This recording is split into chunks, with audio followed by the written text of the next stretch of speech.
nimba hari ibyishimo mfite ibyishimo ko nubatse nkiri muto mu kinyejana.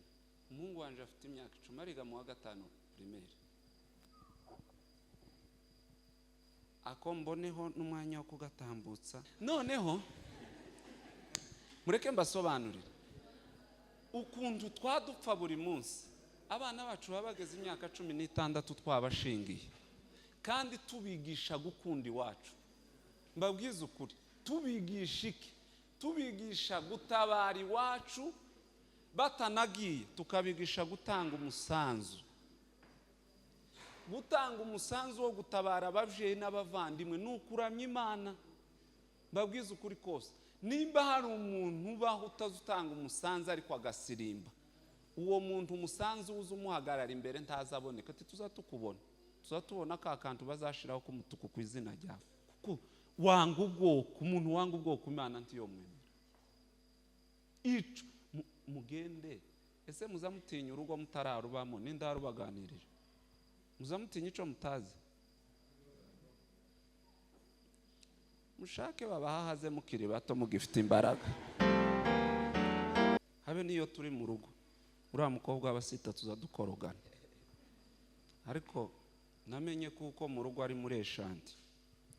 Timuzi kuri eshanti yo babubaka kwa amadafari azahanuka cyangwa ibitaka. Niko mu rugo bimeze.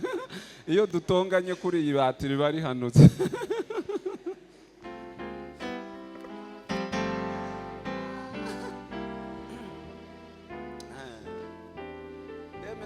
Ndi kubaganirira ibyanditswe. Uko ni ukuri kw'abakristo. Hari ibintu mutekereza, muzumva iyo batangaje amasengesho y'amafungo yo kwiyiriza, umuntu azabyuka kujya saa 10. Nutagira apeta azayumva inzara. Timumva ko umubiri umuhahaje. Umubiri uhahaje abantu. Umubiri uzukuganira, uzuha igitekerezo cyo kugira umuntu nabo ukacumvira kandi witwa ngo urumurane. Abantu bose bafite impano z'Imana. Impano y'Imana iri mu bantu bose. Haleluya. Haleluya. Ba Kofi bafite impano y'Imana. Ba Diamond. Kuriya zirana impano z'Imana. Ariko dutandukaniye ku mpano za Mwuka Wera. Semeni haleluya. Impano z'Umwuka Wera nizo dutandukaniyeho n'abari abantu. Ariko impano z'Imana buri muntu wese arayifite. Muzumve. Babwiza ukuri. Iyo twicaye mu rugo iyo ndi jenyine, zandirimba nkumva boreka bandutira. Ukuntu mba numvise ndirimbye neza, ngahita numva sinzosubira gutegera bandutira, nzonza nitegera. Ariko nagera mu materaniro, umuririmbyi uzuyobora amajwi hari igihe adusuzugura twe tutazi kuririmba kandi ari twe tumugize. Turuzi kuriya Moses ndi imbere y'Imana tubanye muri korari, kandi muzorebe abantu batazi kuririmba nibo baririmbyi kuri yatugira. Ariko kondi tekereza umuririmbyi uzuza ati munamuhe mikoro umwaka, ariko akaguma akagira umwete, abo nibo baririmbyi ba oya ni mubitekereza. Muzamutekereza niki cotuma umuntu agwana mu ikanisa. Ni ishaka ry'umubiri, si ishaka ry'umwuka.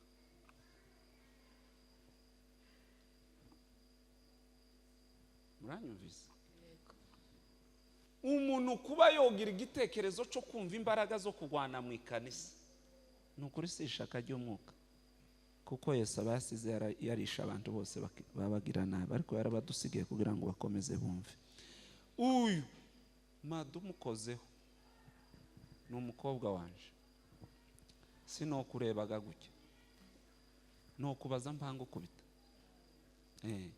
Ariko mba ngwanye umubiri n'amaraso yanje, tibisabu nukuri ntibisaba umwuka.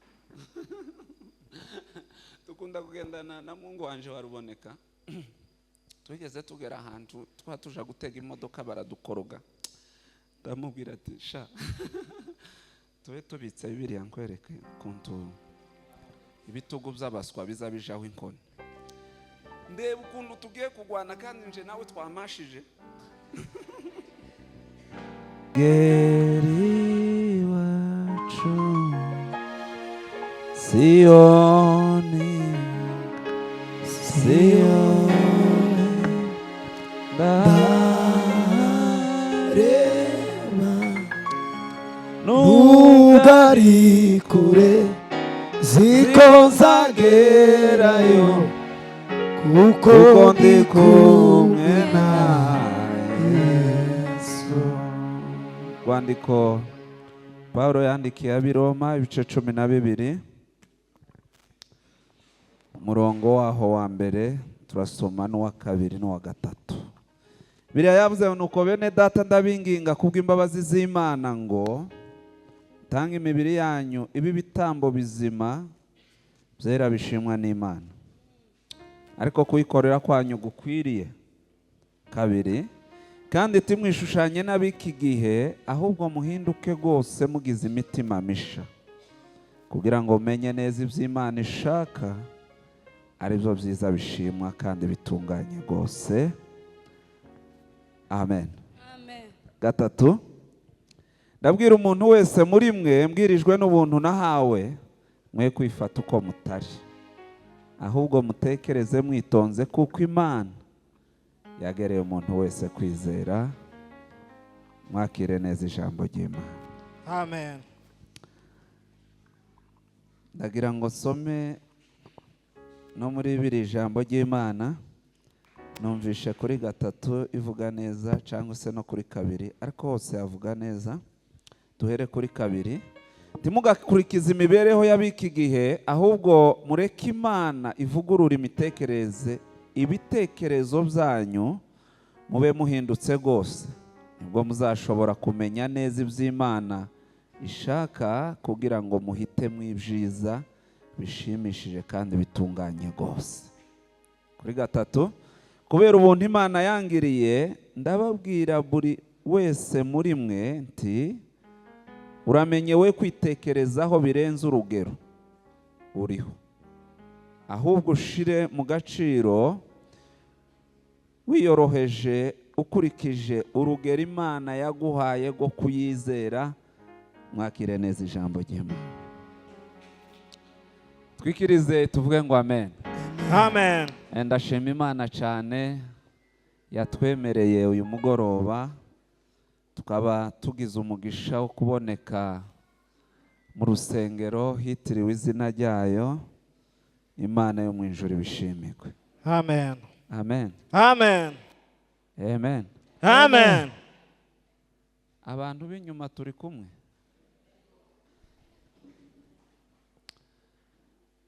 Turashimira Come to Jesus. Nibo badutumiye tugira umugisha wo kubona umwanya. Ntabwo biba byoroshye guhita ubwira umuntu ku wa mbere ngo azoboneke ku cyumweru. Ni ukuri biba bigoye, kandi mbabwije ukuri ko yampamagaye birangora kugira ngo mfata gahunda y'icumweru, kuko gahunda mfite zirasa n'izigeze kure. Ariko narindi kuba ndi mu Kamanyuru uyu munsi, biba ngombwa ko bafunga imipaka, igiterane gisubizwa inyuma, bihurirana n'uko namwe muteyemo. Imana iradufasha turaboneka. Amen. Turabishimira Imana. Turashimira itorero. Imana ibaho umugisha abashumba mwabonetse, abakristo mwese, Imana ibagirire neza. Turashimira abakristo bavuye hatandukanye, abaririmbyi, abacuranzi. Ndabona abazayoni twaje turi nka benshi: Alexi, Moses, hari undi waje. Ni abakristo bacu dukorana umurimo w'Imana umunsi ku munsi. Dushimiye Imana kubana namwe. Semeni haleluya. Hallelujah. Zak ni umwana wacuranze, ndafashwa cyane. Yakuze mureba, ariko akurira mu birenge byacu. Yakuze mureba, ibo twakaza tubajana mu cumba ku ngufu ku ngufu gutya murarara mukandi ticari gisimansi cari kikirimo amabuye, tugasoma ijambo tukabasengesha, kandi ndamwizeye n'umugabo. Ndakunezerewe cyane. Tugomba gupanga tugasubira i Musanze tukaja gutarama, bakabona kuko iyo twagiye tutatakaje ahubwo twakomeje. Haleluya. Amen. Nkunda kuganira ijambo ry'Imana, ariko iyo bibaye iby'urubyiruko numva ngize izindi mbaraga. Haleluya. Mfite imyaka myinshi, ariko kandi ni mike. Tumwumva ko Pastor Imone avuze ngo nukubera kuko kuri we mfite imyaka mike, ariko ndababwira ibintu Paulo yanditse yibanze cyane ku mbaraga z'umusore. Amen. Niyo mpamvu mbabwiye ngo mfite imyaka myinshi, ngiye kugeza iyo Yesu yapfiriyeho, kandi yapfuye ashaje kuriya. Mwumva ko nsigaranye igihe gitoya ngo nsaze. Yesu nimba yarapfiriye kuri 33, ubwo ndabura mike ngo ngere kuri iyo myaka. Timumva ko ndi mutoya, ariko kandi ndi mukuru. Kubera ko abahungu mfite hariya mubabwiye ndi muto ntibobemerera. Hanyuma ndagira ngo mbaganire umwanya, sinza ntinda ukunagiye kwicara. Ndagira ngo mbaganire, nanditse utuntu tune mbaganirira hano. Intege nke, semeni haleluya. Amen. Intege nke zirebera umuntu muri uwo mwanya. Iyo umuntu aza asirimba bakabona atasirimbye, bazamufata nkaho ari mu ntege nke yanebwe, n'amaso y'intege nke. Ariko hari igihe umuntu yoreka gusirimba ariko ameze neza. Yego. Buri iyi ntare yasinziriye ntizihinduka ipusi. Kuri uyu muntu w'umusenzi w'umunyamasengesho cyangwa se w'umuririmbyi, hari igihe twebwe tumwibeshaho. Mwumvishe ukuntu abantu bazi kuririmba, ariko kuri Satani azi umuntu wese aho yokora akamugeraho byihuse. Kuriya Satani azi umunyembaraga ntazamukenisha, azi umunyantege nke tiyo mushoraho imbaraga, kuko aramuzi kuko azishoweho. Satani agira kampuni, turuzi kuri habe n'umuririmbyi unanirwa kuza kurepeta yaremezanyije n'abandi umunsi wo kurepeta. Nukuri ujya Satani yamushoye gishoro, usanti tuza tukubwira ariko tuza tukugaya, kubera ko twabyemeje twese turi kumwe. Tiwatanga impamvu korari bifite disciplinary, kagira president, kagira kontere, nukugira ngo nubura umubwira undi tiye uyu munsi nagize gahunda, ariko kubera desordre zawe tuzu navuga kugira usanga uduca intege. Tumwumva ko Satani tubafite ari benshi. Tuzaganza shout haleluya. Semeni haleluya. Haleluya. Hanyuma rero iyo umuntu ahagurutse mu kintu, nimba ari amasengesho, ahita ahagurutse ingabo kumugwanya, kumubuza gusenga, kugira ngo barebe nimba ari seriye. Iyo babonye ari seriye batangira kukugendaho gahoro bakwigengesera. Iyo babonye udafashe, ni ca gihe babona kuko umushinga wabo batowugushoraho. Babwiza ukuri kose. Sinzasubiza amasinyuma, oya oya numiriye Yesu, oya oya numiriye Yesu. Yesu yarantangaje, yaravuze muri Matayo, aravuga ngo yatangajwe n'indyarya, ngo uburyo ishobora kwegera umuntu. Indyarya kwegera umuntu ari impumyi, ariko ikamubwira ngo zana ngo utokore. Tiwotangaraho impumyi ikubwiye ngo hagarara ngo ukure mu cyo gitokozwa, ni igitangaza. Ariko yaravuze ngo indyarya zaramutangaje, ngo ukundi kureba ngo igahita ivuga ngo ufite umugogo mu jisho, ngo igira hino ngo utokore, kandi apfuye amaso.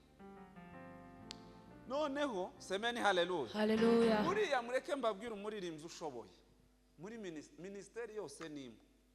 Come to Jesus ni nkuko nitwa Kamusore.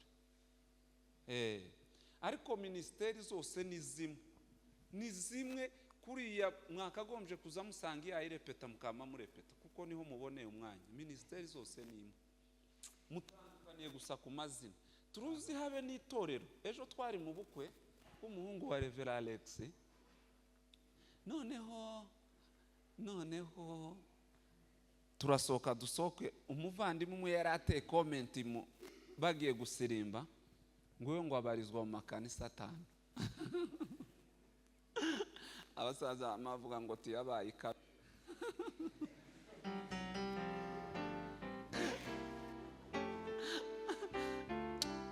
Ngo tuyabaye kwa Mariya. Murega mbabwira abavandi, mukuri guhari nyuma ya Kristo ibindi ni imigenzo. Hirya ya Kristo umuntu yobarizwa mu makanisa yose yo kwisi, apfa kuba avuga Kristo, uri umukristo wawe. Ibindi impamvu nshobora kuba mbarizwa mu gitabo cya Zion nukugira ngo ngire adresse, shobora kugira ibyago bakashingura, shobora kuba umwana afite ubukwe bakamushingira. Ariko mbabwira ukuri kose ahantu hose nasenge nemerewe kwatanga icacumi, nemerewe kwatanga amaturo. Kubera ko mutaza mutubuza gutanga amaturo yo twasengeye iwanyu. Hari uwo bari babuze, ariko bagira gutya waje gukora ikintu ngo tuwasengere. Ese amaturo sigikogwa?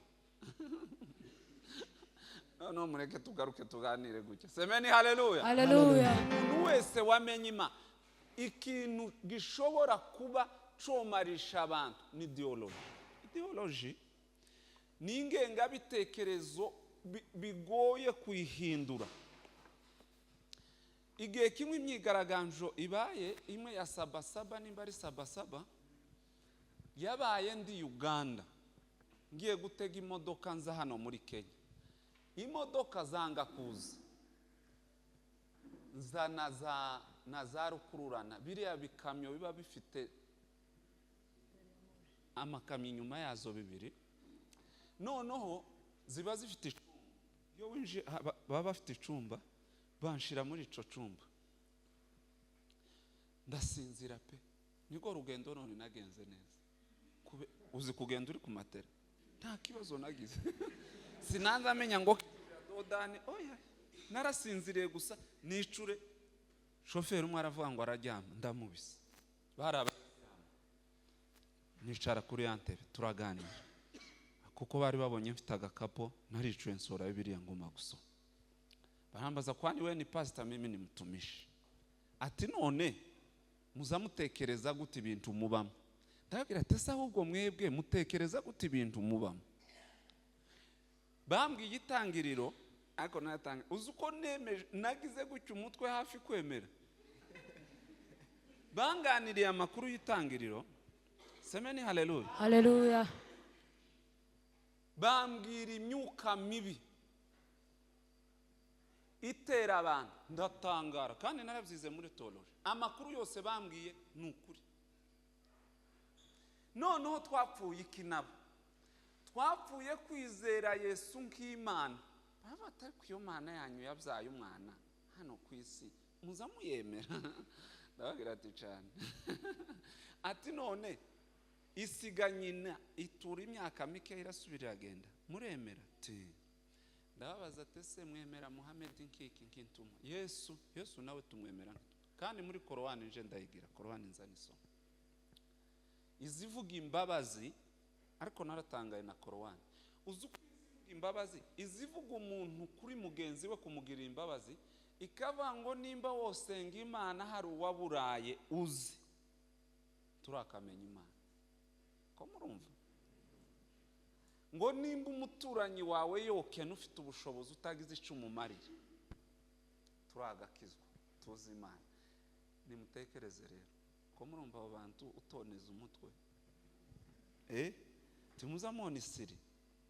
Ibo bazafata ikimina bakabwira umuntu uti akira ifaranga izi zose genda ushaka icyo ukora, ariko twebwe umuntu azayirozaho kudakira. no nashakaga kubabwira iki? Nashakaga kubabwira zangenga bitekerezo. Paulo yaravuze ngo umuntu akwiriye kugira gute? Kubanza gutanga umubiri ukaba igitambo. Nashatse ngo mbaganire ijambo rivuga gute mu mwanya muto. Rivuga ngo umutwe w'ijambo nawe guhinduka igitambo kiramya Imana. Haleluya. Mureke mbabwire, kuramya Imana si ayo majwi yanyu. Kuko mu bigize kuramya ni byinshi, hari agace kamwe kitwa kuririmba kamuza mukora, ni agace kagize kuramya. Ariko muratekereza ibirage ntibiza biramya Imana bidafite amajwi, biraramya? Aha. Nimba ibirage biramya Imana, kuramya Imana si ryajwe. Kuramya Imana ni umutima watekereje Imana. Semeni haleluya. Ukifuza gukomeza guhinduka gusa n'Imana, apana ijwi. Niyo mpamvu twebwe abaririmbyi dukora iki? Umuririmbyi uzi uyobora amajwi hari igihe adusuzugura twe tutazi kuririmba kandi ari twe tumugize. Turuzi kuriya Moses ndi imbere y'Imana tubanye muri korari, kandi muzorebe abantu batazi kuririmba nibo baririmbyi kuri yatugira. Ariko kondi tekereza umuririmbyi uzuza ati munamuhe mikoro umwaka, ariko akaguma akagira umwete, abo nibo baririmbyi ba oya ni mu bitekereza. Taza ngo ku cyumweru nawe azoyobora indirimbo, azayamata agahagarara inyuma, kandi ntaza akererwa, azi ngo tafata mikoro, ariko mukama mubona nka ujya niwe munyembaraga mufite. Kandi abantu tutazi kuririmba usanga ari twe tuza twubahiriza repetition tukanatanga n'umusanzu. Nitwe du Ezeme turi kumwe. Sinza subiza amasi nyuma, oya oya tumbere Yesu, oya oya tumbere Yesu. Twikiriza tuvuge ngo amen. Nkunda kuganira nitonze ku aravuga ngo mubanze mutange imibiri. Umubiri ufitanye isano n'isi n'ubutaka. Semeni haleluya. Buriya mureke mbabwire ukuri kose. Iki cyumweru gishize twari dufite igiterane hano muri El Shaddai riyobowe na Revera Mirungu. Twaza tuganira ijambo abigishwa bavuze igihe bari kumwe na Yesu. Luka 24:32 ngo igihe twaganiraga nawe ngo imitima yacu ngo yarikeye. Niko twaza tuganira. Ariko bavuga topic ivanga ngo ese imitima yanyu iracakeye. Semeni haleluya. Haleluya. Mureke mbabwire, timuruzi umwanya umuntu yofata arimo yita ku mubiri awushoye mu by'Imana yogenda nka Eliya.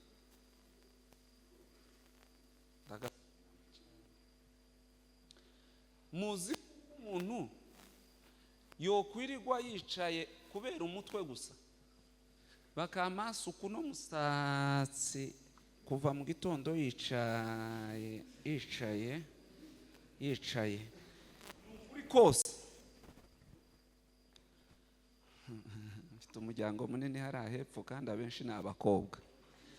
Bazaba barara bataka ngo nibabaho umusego bakisegura bikanga, hafi kuzana umukasi tigira hino mama wo gutaka ngihari, gira hino nkwereka ukuntu ngufasha. Ariko mutekereze ico kintu akakijaho, ariko tugira amateraniro y'amasaha 3, tuza duhera saa 3 tugasoza saa 7, yo saa 3, ariko tuza tuja kurangiza abantu badusize. Nimutekereze ibintu bitari mu muntu. Noneho rero semeni haleluya. Haleluya. Buriya titwotegura amasaha 12 yo kuganira ijambo tawoza. Ariko kubera uturirimbo kuntu tubakora ku marangamutima mukumva mwibagiwe utubazo turi hano hanze, umuntu taho wawuje nimba ugihagaze ku ndirimbo.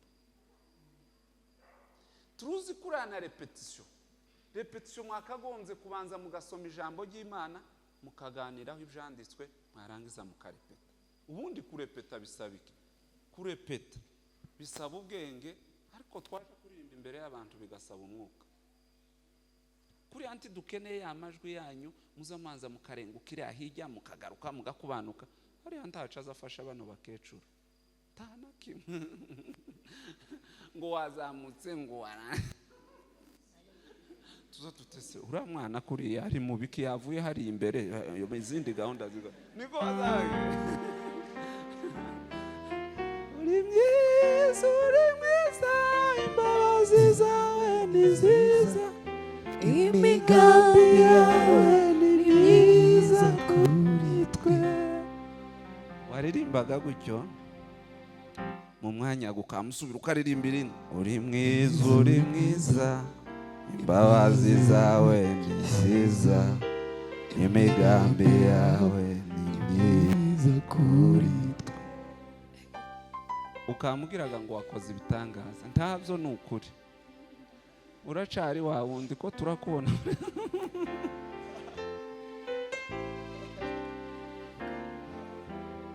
Sabani haleluya! Ariko iyo ukoze ikintu kikurimo uzutera gutya, apana bya bindi ngo muhaguruke ngo muzamure amaboko ngo muhimbaze. Oya, tuzurinda kubitubwira, kuko hari ikintu citwa Bluetooth. Iyo bayikonexeho telefoni ihita iceceka hakavuga yayindi, siko hakavuga ka Bluetooth wacometseho. Niko iyo uririmbye ibintu by'umwuka biza bikangura imitima. Umuntu umukecuru akazahaguruka hariya kandi mwamuririmba icongereza ndacaze.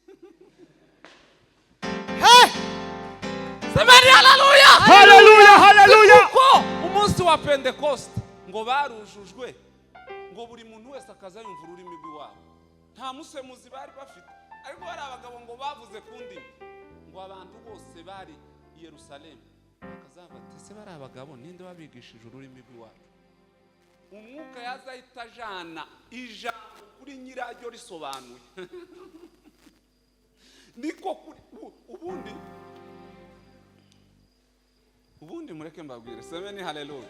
Buriya iby'umwuka tibisaba kugira ngo biririmbe mu mvugo bumva. Birasaba gusa kuko umutima uba ukonekse ku Mana, kuramya kwawe kukemegwa, waguhanura n'imbuto ihitigwa mu butaka ikamera ako kanya. Iyo rero mubona hari ukuntu amateranira aza tuburira uburyo ako natangaye,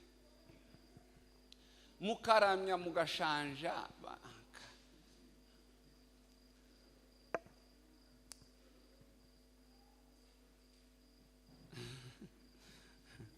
amateraniro y'uno munsi ntiyarashushe, nta gaze gatwari dufite. Muze mutegereza ngo amateraniro ashuhe gute? Amateraniro ashuhe? Oya, dukeneye ko imitima ikanguka ikamenya igikorwa turiho. Yesu Kristo yakoze iki? Yesu Kristo umunsi Satani yamusanze mu butayu, ariko Satani agira isoni. Uwasanze umugabo witwa Yesu agize iminsi 40 ngo n'amajoro 40, akamutunguka akamubwira ati se ko mbona inzara ikumereye nabi kandi we w'amabuye uzuyahindura ico wojya. Yesu aramubwira ati dutunzwe gusa n'ibiryo. Avuze se ngo n'ibiryo bidutunze? Sibyo. Ati none twe nta mpamvu yo kwirirwa mbaza byinshi. Umuntu muzi kuko umuntu utaratsinda umubiri, amen, akiri kure cyane no kuramya Imana, mbabwiza ukuri kose, muzamutekereza ngo niki cotuma umuntu agwana mu ikanisa? Ni ishaka ry'umubiri, si ishaka ry'umwuka.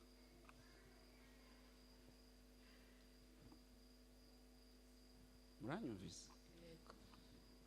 Umuntu kuba yogira igitekerezo cyo kumva imbaraga zo kugwana mu ikanisa, nukuri si ishaka ry'umwuka. Kuko Yesu abasize yarisha abantu bose babagira nabi, ariko yarabadusigiye kugira ngo bakomeze bumve. Uyu madumukozeho ni umukobwa wanje, sinokurebaga gutya, no kubaza mpango kubita, ariko mba ngwanye umubiri n'amaraso yanje. Tibisabu nukuri ntibisaba umwuka. dukunda kugendana na Mungu wanje waruboneka. Twigeze tugera ahantu twatuja gutega imodoka baradukoroga. Ndamubwira ati sha tube tubitse Bibiliya nkwereke kuntu ibitugu by'abaswa bizabijaho inkoni. Ndeba ukuntu tugiye kugwana kandi nje nawe twamashije.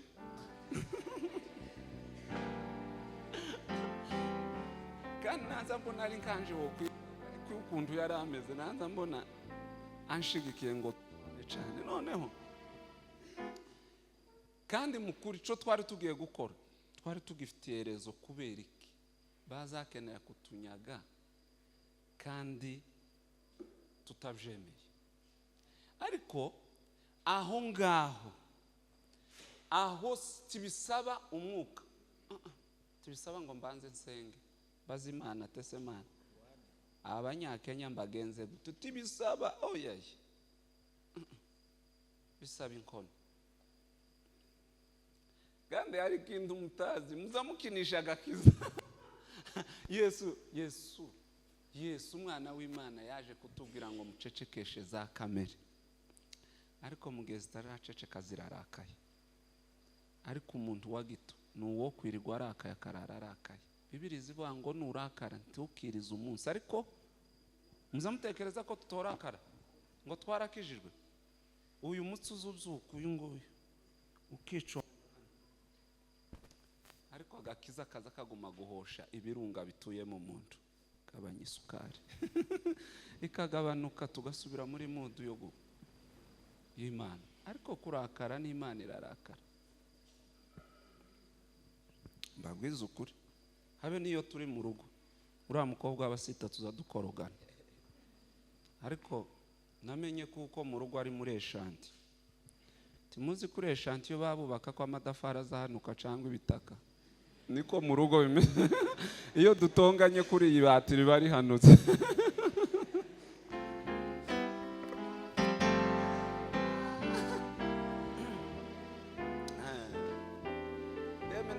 Ndi kubaganirira ibyanditswe uko nukuri kw'abakristo. Hari ibintu buriya haleluya, shaka kugira ngo uyu mubiri ubanze uhinduka igitambo kizima cera ngo kandi gishimwa n'Imana. Kuramya Imana nuko ubu bugingo bubanza kumva Imana. Uyu mubiri ukabanza bazwa n'umwuka kugwego, semeni haleluya, haleluya, kugwego wubaha ibintu by'Imana kugeza kugwego kukubishigikira. Muzamutekereza muzumva iyo batangaje amasengesho y'amafungo yo kwiyiriza, umuntu azabyuka kujya saa 10, nutagira apeta azayumva inzara. Timumva ko umubiri umuhahaje, umubiri uhahaje abantu. Umubiri uzukuganira uzuye igitekerezo cyo kugira umuntu nabo ukacumvira kandi witwa ngo urumurane. Kuramya Imana ni ibitekerezo bikangutse byera gusa byiza. Semeni haleluya, haleluya. Cyo kintu cyambere citwa guhinduka igitambo. No mu gihe abantu bose bafite impano z'Imana, impano y'Imana iri mu bantu bose. Semeni haleluya, haleluya. Ba Kofi bafite impano y'Imana, ba Diamond kuriya zirana impano z'Imana, ariko dutandukaniye ku mpano za Mwuka Wera. Semeni haleluya. Impano z'Umwuka Wera nizo dutandukaniyeho n'abari abantu, ariko impano z'Imana buri muntu wese arayifite. Muzumve babwiza ukuri, iyo twicaye mu rugo iyo ndi jenyine nza ndirimba nkumva boreka bandutira. Ukuntu mba numvise ndirimbye neza ngahita numva sinzosubira gutegera bandutira, nzonza nitegera. Ariko nagera mu materaniro numva ukuntu ba Moize baririmbye, ngashaka ryajwe nanza ndirimba, tugasohoka ntararibona. Kubera iki? Nukuvuga ngo icyo nshaka kubabwira, iyo umuntu ari wenyine, semeni haleluya, haleluya, aba ari umuhanga mu bintu byose. Bijya byose umuntu ashobora koza ibyombo aharirimba kandi agafashwa cyane wenyine. Ariko dufite n'abandi bafite impano ziri rusange zishobora kubyutsa amateraniro, ariko iyawe niyo kubyutsa amateraniro akubamo itoseruka ahandi. Noneho ndashaka kubabwira iki? Semeni haleluya, haleluya. mpano tuyikoresheje nabi ihinduka umwanzi w'itorero n'abo dukorana. Babwiza ukuri kose. Niyo mpamvu nari mbabwiye ngo buriya Imana wo gutakaza umwanya wayo ku muntu udafite umurongo yo kwemera ukatuvira mu ikanisa ukaja kuririmbira ifaranga kuko n'ababandi wazurera nti wazubarerana umutima mwiza.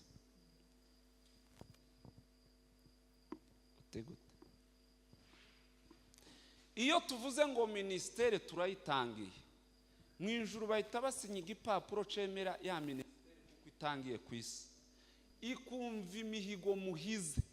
Iyi ministere tuzokora ivuga butumwa ryo kuririmba, tuzoja mu bitaro, tuzoja mu mihanda. Ibyo ngibyo mutabikoze timuba mujuje ya karakteri yanyu mwise kuramya Imana.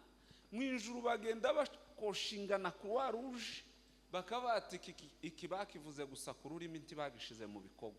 Niyo mpamvu umuntu akwiriye ari perezida akwiriye kurarira ku ijoro ministeri yemeye kuyobora akazasengera aba baririmbyi mukorana. Aba baririmbyi ubaha imitima yo kuramya. Semeni haleluya. Haleluya. Na Dawudi yarabivuze yasabye umutima kuko yari afite ngo yabonaga umugira inama mbi, arandika aravanga umutima w'umuntu ngo urarusha ibintu byose gushukana ngo kandi ugwara ingwara imwe yo kutizera gukira. Haleluya. Amen. Niyo mpamvu umuntu wese muri ministeri ntabwo mukeneye gusa abazi kuririmba, mukeneye n'abafite ubushobozi kugira ngo babatere inkunga, mukeneye n'abantu bobagira inama. Si y'abantu batoya ni y'abantu mukwiriye gusenga Imana ikabaha abashosho ikabaha abande kugira ngo hatazogira ubasuzugura nuko muri abasore kuko mwazanye ikibakingira c'abantu bakuru, atazogira ubasuzugura ngo muri abakene kuko mufite abanyamafaranga, atazogira ubasuzugura ngo timuza musenga kuko harimo abantu bazi gusenga, hatazogira ubasuzugura ngo timuza amajwi kandi mufite abahanga nk'abagasoro. Timumva ko ibintu byose tubyujuje. Ariko kuramya Imana ni igikorwa gikorerwa mu mutima no mu bitekerezo, gikora ibyo kiza. Mbabwiza ukuri kw'Imana, nimba umuntu yohagarara hano akaturirimbira ibyo atarizera tiyaramije Imana. Twapureyinze kasete, mbabwiye ukuri sinzasubiza amasinyuma. Oya oya nombiri Yesu. Oya oya nombiri Yesu. Natinze ndarondogoye nk'umugabo kabisa. Icya kabiri cyitwa kutishushanya. Mureke mbabwire bavande, mbabwize ukuri kose. Nababwiye ko mfite imyaka myinshi ariko ni mike. Mu bikorwa nifuza kugeraho ndambona narashaje, kandi uko mbabwiye ukuri kw'Imana nzanjyama saa 10 z'igitondo. Buri umpamagaye saa 10 twavugana nkaho ari saa 2 za nijoro, ariko nzanicara nkabona imyaka mfite siko mbameze. Mbandi murundi mundebe, mbandi murundi rwego. Kubera ikihe kintu? Umwana w'umuzungu ufite imyaka nk'iyo mfite, afite za kampani, afite ibintu byinshi, kandi ntiyavukiye 12, yavukiye 9. Noneho mbanza kwitekerezaho nkareba imivukire. Iriya navukiye, kareba ukuntu nashatse mfite 19, igihe no kwisanzuye nk'umusore abana batangiye kunsaba school fees. Mworohe, ni mworohe tuganire. Mworohe. Igihe no kwiza ishuri tangira kwigisha. Timwumvaga kera. None ubu ngubu nsigaye nicara mu rugo, kicara kuri wo mwaka n'abahungu banje. Ku myaka yawe uraciga. kama mbona byabatangaje tariko bakambaza wiga mu wakangaye tiniga degree ngo ni kama ngo pipi 1 ama pipi 2 kuberiki baziki ubwo buzima babwiza ukuri kw'Imana nimba hari ibyishimo mfite ibyishimo ko nubatse nkiri mu kinyejana umuhungu wanje afite imyaka 10 ariga mu wa 5 primaire ako mboneho n'umwanya wo kugatambutsa noneho mureke mbasobanurire ukuntu twadupfa buri munsi abana bacu babageze imyaka 16 twabashingiye kandi tubigisha gukunda iwacu mbabwiza ukuri tubigisha iki tubigisha gutabara iwacu batanagiye tukabigisha gutanga umusanzu wo gutabara abavyeyi n'abavandimwe n'ukuramya Imana mbabwiza ukuri kose nimba hari umuntu ubaho utazutanga umusanzu ariko agasirimba uwo muntu umusanzu uzumuhagarara imbere ntazaboneka tuzatukubona tuzatubona ka kantu bazashiraho kumutuku ku izina ryawe kuko wanga ubwoko umuntu wanga ubwoko Imana ntiyo mwemera ico mugende ese muzamutinya urugo mutararubamo n'indarubaganirira muzamutinya ico mutazi mushake babahaze mukiri bato mugifite imbaraga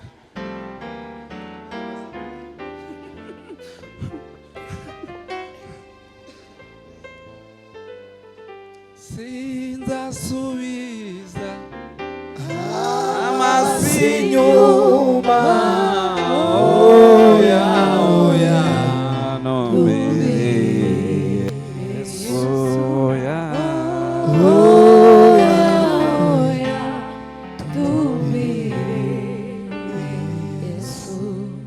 Amen.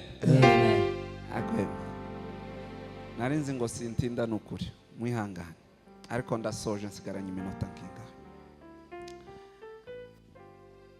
kwishushanya nugufata wewe ukamwica ugakenera kubeshaho runaka kandi utabawe mureke babiri ntiwomenya kuririmba ari uko wiganye gusa runaka niyo uririmbye wiganye wa wundi tubona nka runaka kandi titumubone ukaduhoza mu kintu cyo kwibaza byinshi kuba uriwe biraruta kwihindura umuyobozi ukomeye no kuba wamwigana kuko ugenda ukuza ibikurimo tukagenda tumenya imiterere yawe icaga gatatu citwa kwifata uko umuntu atari kwifata uko utari bituma utuzuza wowe bituma udakora inshingano zawe neza semeni haleluya nimba ari umurimo wahamagariwe gukora bituma wumva urenze ukawusuzugura kandi wakagombye kuwukora kugira ngo uhagurukireho ugere ku rundi rwego mbabwiza ukuri kw'Imana iri zina nitangiro ubu ngubu izina nubatse naryubatse bingoye cyane ariko kuri senya ni igitondo kimwe nori bakuramo mu gitondo kimwe mwese timusubire kuntumira murumvise bavande niyo mpamvu satani azakora iki satani azatwisha amaso abona ivy'Imana akadusigira amaso abona mugenzi wacu twabona ikorari tiyayitera imbere ngo nukuri kose ni runaka siwe ayo maso sa y'Imana kandi kudatera imbere kw'ikorari cyangwa kwa ministeri wasanga ari ukudasenga kwanyu wasanga ari ukutitekerezaho amaso Imana yaremanye umuntu nayo kwirebaho akikiranura yarangiza akabura urugero rw'abandi kwifata uko utari sibyo icanyuma cyitwa kutemera abo mukorana kutemera abo dukorana nitwara ikomeye tuza dukubitisha abandi semeni haleluya reke mbabwire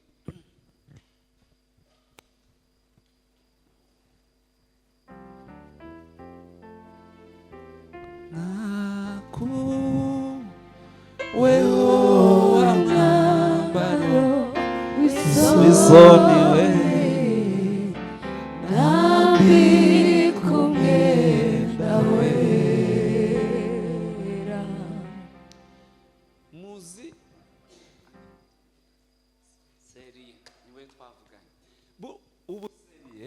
ngwino seri ngwino ntanga urugero gira tuje kwicara dusubize umuyobozi umwanya.